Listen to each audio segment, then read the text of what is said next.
In our previous video, we have completed until the development of the aviculation. Now today we are now in the next. This is the second part.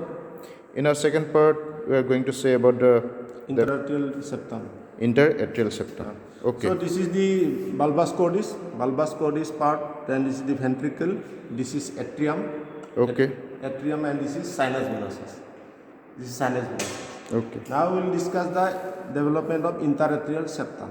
So already we have known that this is the common atrioventricular canal. Common atrioventricular canal is divided by this fused avicuson. This is the anterior and posterior avicuson. It is fused into a fused avicuson, which is also known as the septum intermedium.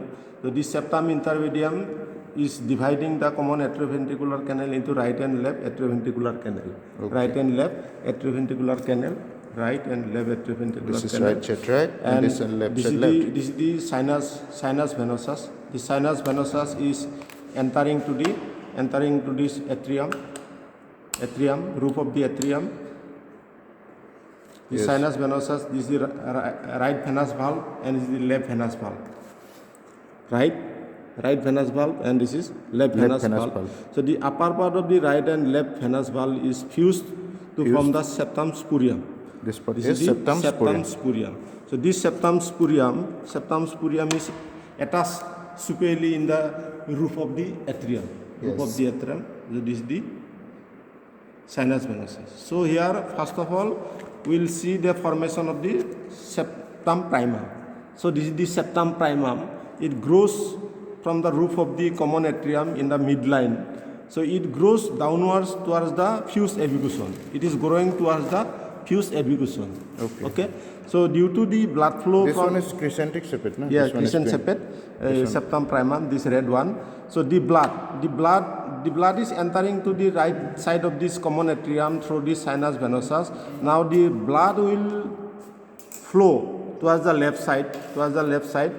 Due to this blood flow, there is a foramen. This is the foramen. This is called ostium primum.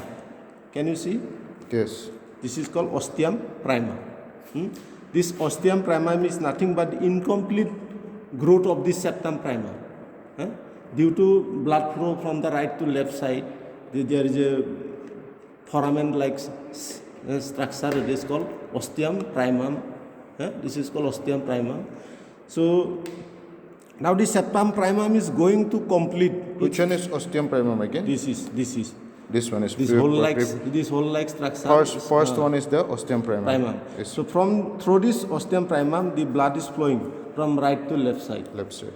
Yes. So this is called ostium primum. So the septum primum is growing towards the fused avicuson or septum intermedium. Okay. Yes. So it is going to complete its growth. Now you see, it is going to complete its growth. Now it will fuse with the septum intermedium. Okay. Yes. It is fused with the septum intermedium. Now, as soon as the Septum intermedium is this one. fused This one. avicuson. Fused avicuson is also known as septum intermedium. So now the right atrial blood pressure is increasing due to its closure. Septum ostium primum is closed. That's why the right atrial blood pressure is increasing, and this increased blood pressure will perforate the upper part of this septum primum. Yes. Okay. In some book, Now this is also known as because of the apoptosis also. It is also known as program cell death as per this Langman. Yes, this is known as apoptosis. Cell death. So this opening is called ostium secundum. Yes, second time ostium. That means opening Primary is closed. Primary ostium is closed.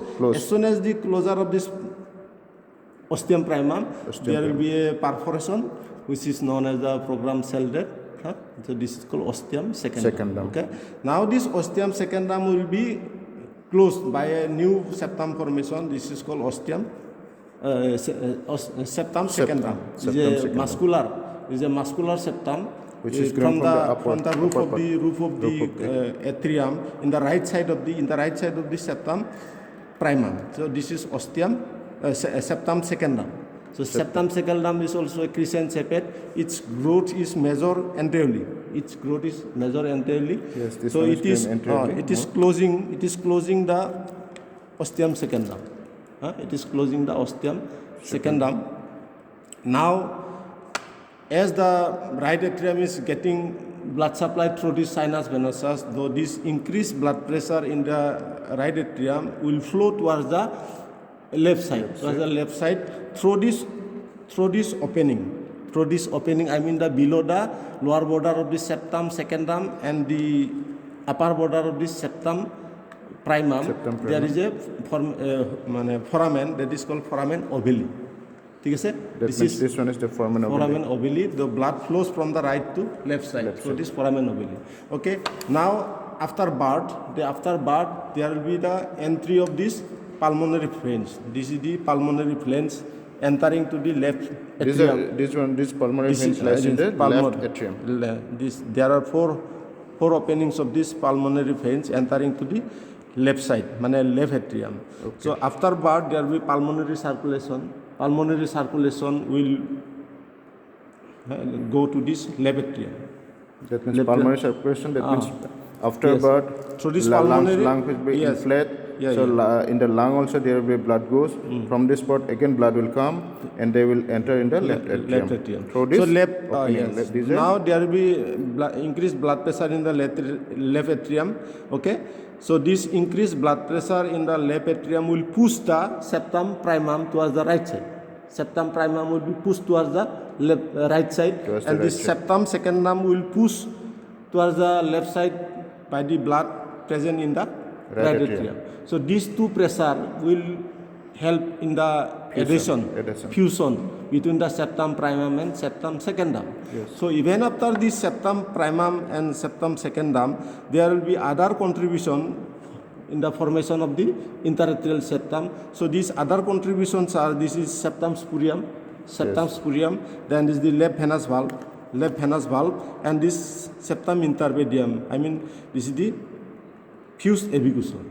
So these are the five components: septum primum, septum secundum, septum intermedium, septum spurium, and left venous valve. These five components are forming the This is very important question.